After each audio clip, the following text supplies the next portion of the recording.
نبی کریم صلی اللہ علیہ وآلہ وسلم کا ارشاد ہے، جب رمضان کی پہلی رات آتی ہے تو عرش عظیم کے نیچے سے ہوا چلتی ہے جو جنت کے درختوں کے پتوں کو ہلاتی ہے۔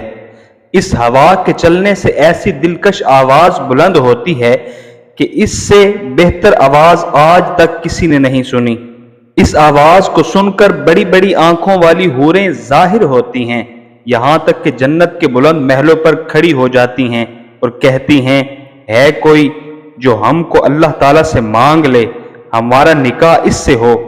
نبی کریم صلی اللہ علیہ وآلہ وسلم نے فرمایا، جب رمضان المبارک کی پہلی رات آتی ہے تو اللہ عز و جل ان کی طرف رحمت کی نظر فرماتا ہے، اور جس کی طرف اللہ تعالیٰ نظر رحمت فرمائے اسے کبھی بھی عذاب نہ دے گا۔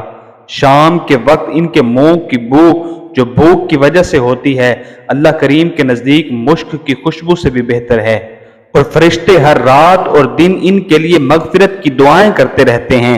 جب ماہ رمضان کی آخری رات آتی ہے تو اللہ تعالیٰ سب کی مغفرت فرما دیتا ہے۔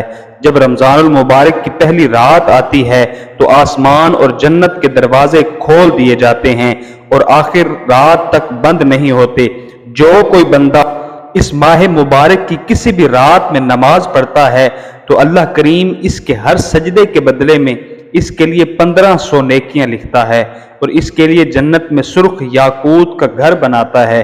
جو کوئی رمضان المبارک کا پہلا روزہ رکھتا ہے اللہ تعالیٰ مہینے کے آخری دن تک اس کے گناہ معاف فرما دیتا ہے، اور اس کے لیے صبح سے شام تک 70,000 فرشتے دعائے مغفرت کرتے رہتے ہیں۔ اللہ کریم سے دعا ہے کہ ہمیں نیک اعمال کرنے کی توفیق عطا فرمائے۔